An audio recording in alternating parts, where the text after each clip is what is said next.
आपलं शहर आता स्मार्ट होत आहे। मग तुम्ही कधी स्मार्ट होताय? स्मार्ट न्यूजचे यूट्यूब चॅनल सबस्क्राइब करा, स्मार्ट बना। नोटिफिकेशनसाठी बेल आइकॉन पर क्लिक करा। नमस्कार, मैं ओमकार अंगड़ी। स्मार्ट प्लस के आज के समाचार में आपका स्वागत। नजर सबसे पहले सुर्खियों पर। सेना में स्त्री पुरुष भेदभाव के खिलाफ याचिका दायर। श्रद्धा की हत्या पर आफ्ताब का कोर्ट में कबूलनामा। बेलगांव के औद्योगिक विकास हेतु विधायक अभय पाटिल की योजना। विधायक अभय पाटिल से पीयूसी छात्रों को मुफ्त किताबें वितरित करने की एक अभिनव मुहिम। सीमा भाग के लिए मेडिकल इंजीनियरिंग पदों के विस्तार की मांग। जीवाला फाउंडेशन द्वारा चिकित्सा उपकरण का वितरण। सदाशिव नगर में समाज सेवी का सफाई अभियान। पीरनवाड़ी में चोरी की घटना।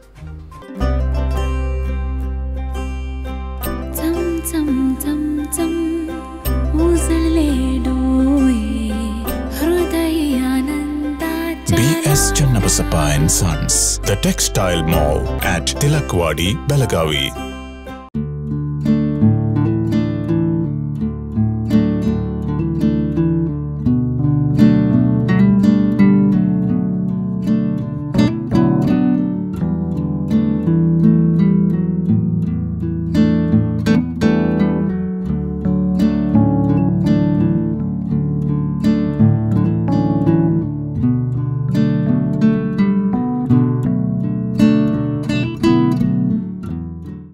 अब समाचार विस्तार से। भारतीय सेना में 34 महिलाओं ने सुप्रीम कोर्ट में की याचिका दायर कर आरोप लगाया है कि केंद्र सरकार ने उनकी पदोन्नति निलंबित कर दी है और जूनियर अधिकारियों को पदोन्नत कर दिया है। भारतीय सेना की 34 महिलाओं ने सुप्रीम कोर्ट में की याचिका दायर कर आरोप लगाया था कि केंद्र सरकार ने उनकी पदोन्नति निलंबित कर दी है और जूनियर अधिकारियों को पदोन्नत कर दिया है। ये सभी महिला अधिकारी 1992 से 2007 के बीच सेना में शामिल हुई थी। केंद्र सरकार ने हमारी पदोन्नति निलंबित कर दी और कनिष्ठ अधिकारियों को पदोन्नत कर दिया। याचिका में कहा गया है कि केंद्र सरकार का यह फैसला महिलाओं को कमीशन देने के सुप्रीम कोर्ट के फैसले के खिलाफ है। इस बीच इस याचिका पर सोमवार को सुनवाई हुई और सुप्रीम कोर्ट ने केंद्र सरकार को नोटिस जारी किया है। सुप्रीम कोर्ट ने केंद्र सरकार को भारतीय सेना में सेवारत सभी योग्य महिला अधिकारियों को कमीशन जारी करने का निर्देश दिया था। इसने 2010 के दिल्ली उच्च न्यायालय के फैसले की धज्जियां उड़ाने के लिए केंद्र सरकार को भी फटकार लगाई। श्रद्धा की हत्या पर आफ्ताब का कोर्ट में कबूलनामा। पूरे देश को हिलाकर रख देने वाले श्रद्धा वालकर हत्याकांड में एक और अहम घटनाक्रम सामने आया है। आरोपी आफ्ताब पूनावाला ने कोर्ट में अपना जुर्म कबूल कर लिया है। आफ्ताब की कस्टडी खत्म होने के कारण उसे आज दिल्ली के साकेत कोर्ट में पेश किया गया तो उसने जज के सामने स्वीकार किया कि उसने श्रद्धा की हत्या की है। कोर्ट ने आफ्ताब की हिरासत 4 दिन के लिए बढ़ा दी है। आफ्ताब ने जज के सामने दावा किया है कि उसने गुस्से में बिना कुछ सोचे समझे हत्या कर दी। उसने ये भी कहा है कि हत्या को 6 महीने हो चुके हैं और वो पुलिस को नहीं बता सकता क्योंकि उसे कुछ चीज़ें याद नहीं हैं। उन्होंने ये भी आश्वासन दिया है कि वो जांच में पुलिस का सहयोग कर रहे हैं और आगे भी करते रहेंगे। बेलगांव के औद्योगिक विकास हेतु विधायक अभय पाटिल की योजना। बेलगाम विभाग में नए उद्योग शुरू करने के मामले में सरकार द्वारा उदासीनता दिखाई जा रही है। बेलगाम जिले के साथ किए जा रहे अन्याय को लेकर यहाँ के उद्यमी सरकार से खफा है। इसी पृष्ठभूमि में हाल ही में बेलगाम में उद्यमियों और जनप्रतिनिधियों की एक महत्वपूर्ण बैठक हुई। मुख्यमंत्री से बात कर समाधान निकालने का वादा करे, ऐसा अभय पाटिल ने उद्यमियों को दिया। स्थानीय उद्यमियों को लगता है कि राज्य में नए उद्योग शुरू कर सरकार बेलगाम जिले के साथ अन्याय कर रही है, इसलिए उद्यमी इस बात पर गंभीरता से विचार कर रहे हैं कि अपने उद्योगों को गोवा में स्थानांतरित किया जाए या महाराष्ट्र में। इस पृष्ठभूमि में बेलगाम दक्षिण विधायक अभय पाटिल और राज्यसभा सदस्य इराना कटारी ने आज सोमवार को बेलगाम चैम्बर ऑफ कॉमर्स में उद्यमियों की एक महत्वपूर्ण बैठक की। उद्यमियों की मांग थी कि सरकार बेलगाम में उद्योग शुरू करने पर विशेष जोर दे।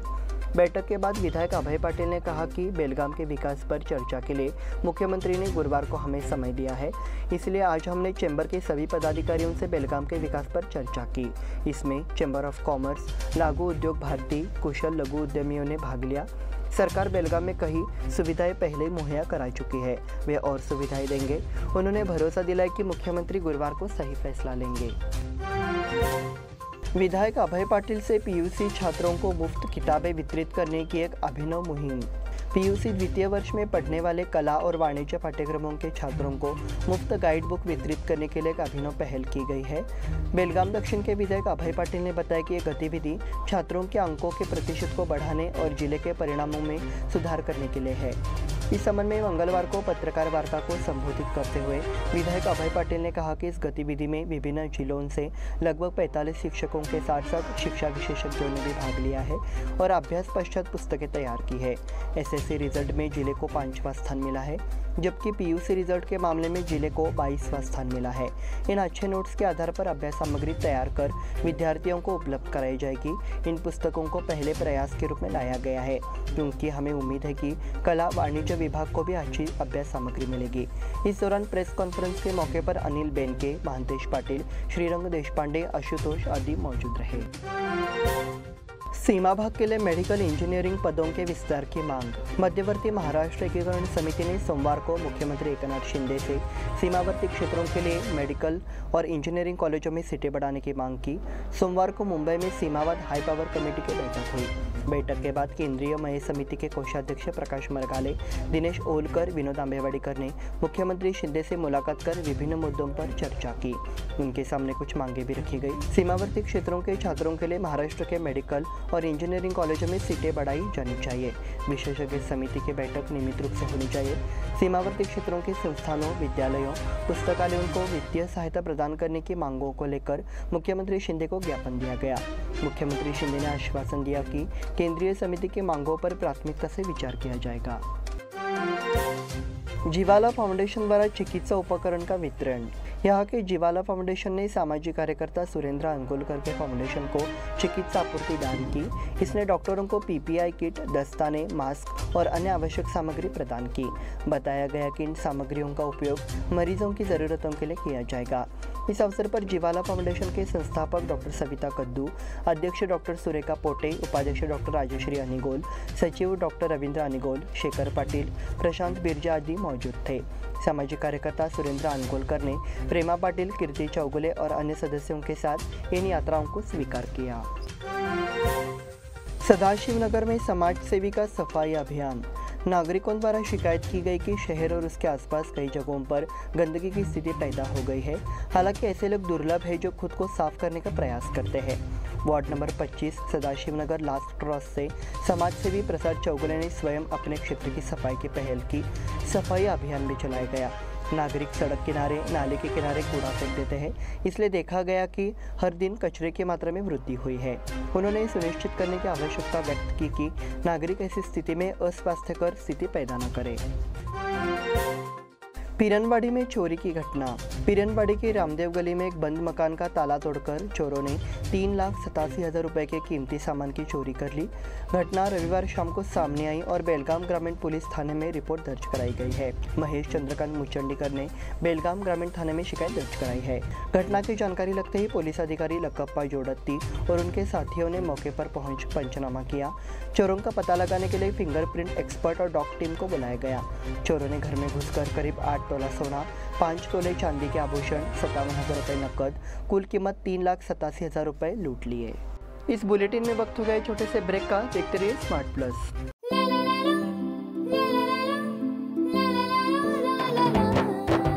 जले दीप अंगना में होगी रोशन दुनिया, पलकों तले छा जाए चांद तारों का साया।